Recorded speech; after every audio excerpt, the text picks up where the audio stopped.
All right, everyone, we are back and we are going to look at Pset 7 and go through our solutions and looking at the deformation mechanism maps here. Fill out the regions, so we all know that this is theoretical stress.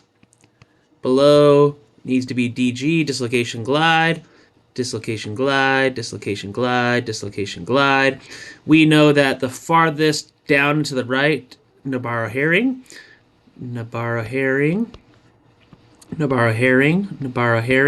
highest will be dislocation law creep, DLC, DLC, DLC, and then finally, or power law creep, PLC, Coble creep, and Coble creep. We can also see, and actually examine this here right now before we even get into whatever it's, and then elastic, elastic, elastic, elastic. Now, let's start to rank some parameters here. So it looks like the yield stress of D is just a tiny hair higher than, let's see here. Let's look at our parameters. I think that the Coble creep of D is higher than that, is greater than that one for C. And then, which is higher than that of our yield stress of A, which is higher than our yield stress of B. Excellent.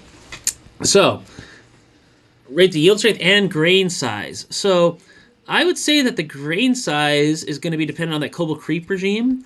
Looking at D and C, they look about the same. So, grain size of D is approximately the same as grain size of C, but that is smaller than the DG of A, which is much smaller than the DG of B. Inversely related. So, DG has the largest grain size because there's no Coble creep region. Excellent. Draw the stress strain curves for A, B, and C.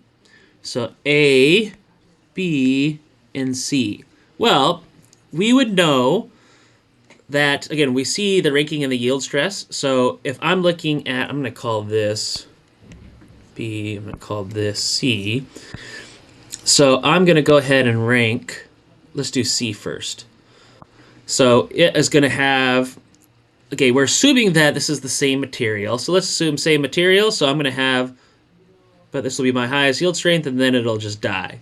Then for red, same, but I'm just going to go a little bit longer because it's more ductile. Lower yield strength, though. And then finally, for blue, lower yield strength, but more ductile. Excellent. What are the possible strengthening mechanisms to explain these graphs? I would say, looking at the changing of our Coble creep region, that we are definitely doing grain size strengthening. So I would say grain size, and then so we know that the change in yield stress scales as DG to the -1.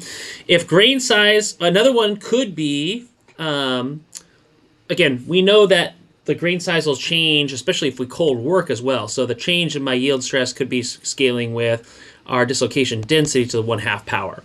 I don't think it's going to be solute strengthening because I don't think that's going to lead to as large of a shift in the grain size as cold working and grain size strengthening will.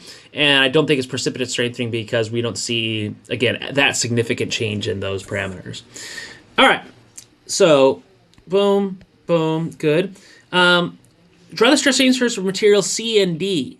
So let's go ahead and let's keep this color here. So if I'm looking at C and D, it looks like the grain size is the same. So instead, I'm going to see a difference. C is going to have a lower yield strength slightly, and I think it's going to have a lower slope, and it'll extend further. I think that my D will have a slightly larger slope, a higher yield strength for sure, and then it's going to die out a little bit sooner. Those are just my estimations. We can't really know. I know typically a higher yield strength will lead to a lower ductility, but that's kind of the key thing that we're observing here. So what can explain these graphs? Well, I would say here maybe you're seeing some solute strengthening, because we know that the solute strengthening can, where the scales with C solute to the 1/2 power, it's not going to have a huge impact on your grain size. You might also see some precipitate strengthening, perhaps, but again, those could be possible mechanisms. But we know it's not grain size or cold working because, again, we observe and we can see essentially those values there. So that's something important to kind of consider as we examine effectively this system. So, excellent. Now, let's continue with our analysis here. What do we have? Working with stent material that behaves like a polymer. Material fails when the pressure difference is applied. What will be the critical crack size to fail in this stress state? Note the surface tension is 100 joules per meter squared. Well, we're getting at failure. So we're going to have to look back at our lecture 7 notes here. Actually, lecture 6, excuse me. And we know that if I have a surface tension, which is, I believe, is what we have here. Yes, we have surface tension. Surface tension is for our Griffith criteria.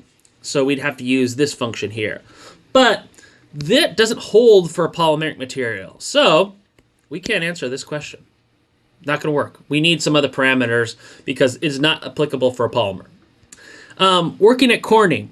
Ultrasonic test, looking at present microcrest, whoever this job, purchased because the glass fractured. The stress at fracture, so was 100 MPa. The Young's modulus for glass is this. What's the critical crack size required for fracture? We can solve this. Now we can use the Griffith criteria. This is appropriate. So let's go ahead and solve. So we know our Griffith equation is going to be stress. It's going to be equal to square root of 2 gamma Young's modulus over pi a. Do I still have it? Oh, yeah. I still have my wherewithal in my older age. So let's go ahead and solve it out. So I'm just going to go ahead and set my 100, or actually solve 100 times 10 to the 6th. Set it equal to our, what is it? Let's set it down here.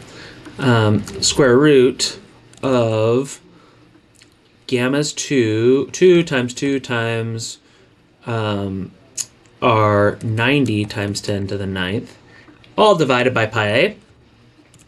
Not pi a, pi times a. You can look at this numerically. So we need a microcrack. So basically an initial crack size or crack length of 1, 2, 3, 4, 5, 6, 11 microns will cause fracture, which is definitely feasible. So, got it. Trying to design new material for my water pipes. Worried about the great mass flood. My pipes have a diameter of such and such. We have other materials. My pipes have a diameter of this, thickness of this. The county claims the pressure is this. Develop new material that when stress in the conditions will exhibit a strain in the 2 direction of this and the 1 direction of this.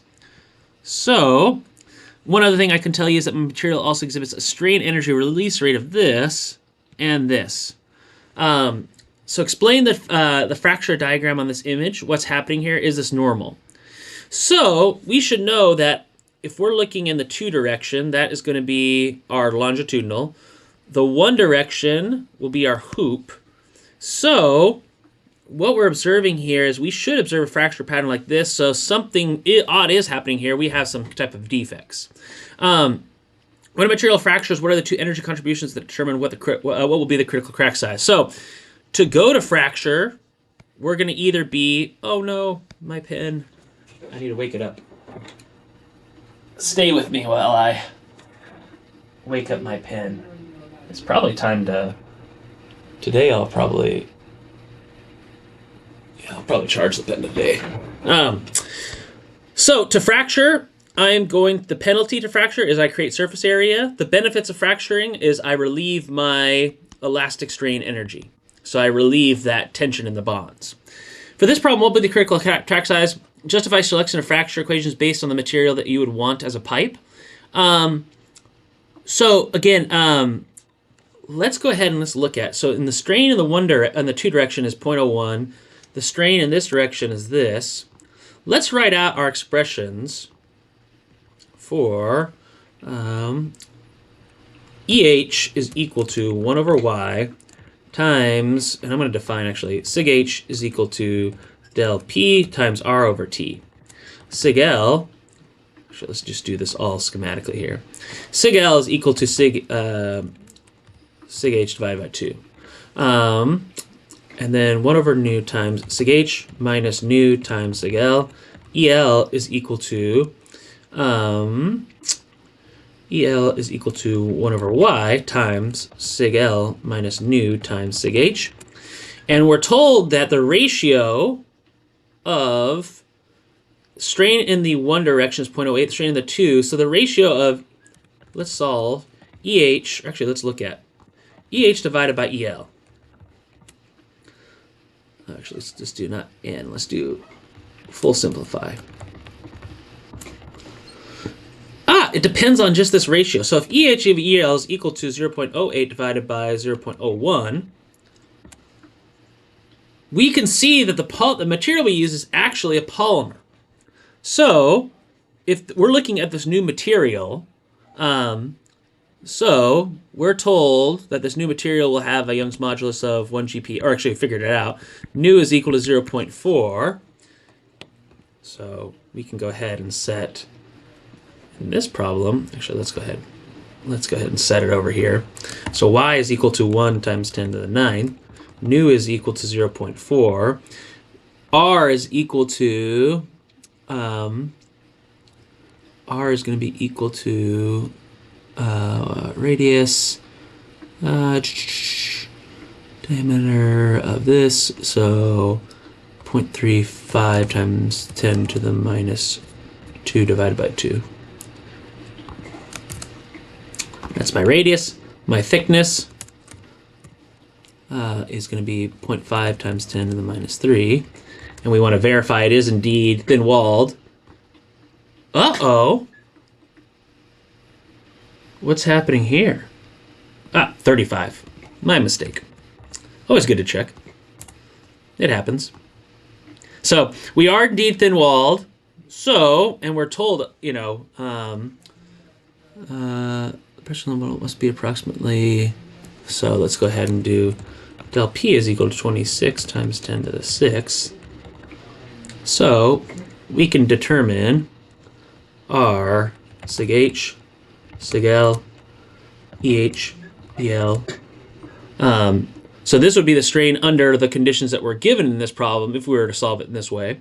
So if these are indeed the stresses, and if we know the material like we did, what would be the critical crack size? Well, I'm not going to use surface tension because the material is a polymer. I will use our expression where we can relate Eg sub c over pi a, our Orawan relationships, right here. So I'm going to go ahead and solve. And I'm going to use for my stress, I'm going to use the highest one, so sig h. So I'm going to go ahead and solve that my sig h is equal to square root of y times my g sub c, which is 7500, divided by pi times a. And I mean, again, it's going to take a crack size of basically almost a nanometer to crack, so we're in trouble. That's not good. But the good news is that's the end of our problem set. So we'll see you all in the next video for our last problem set solution together in this class, and then finals. Thanks. Bye.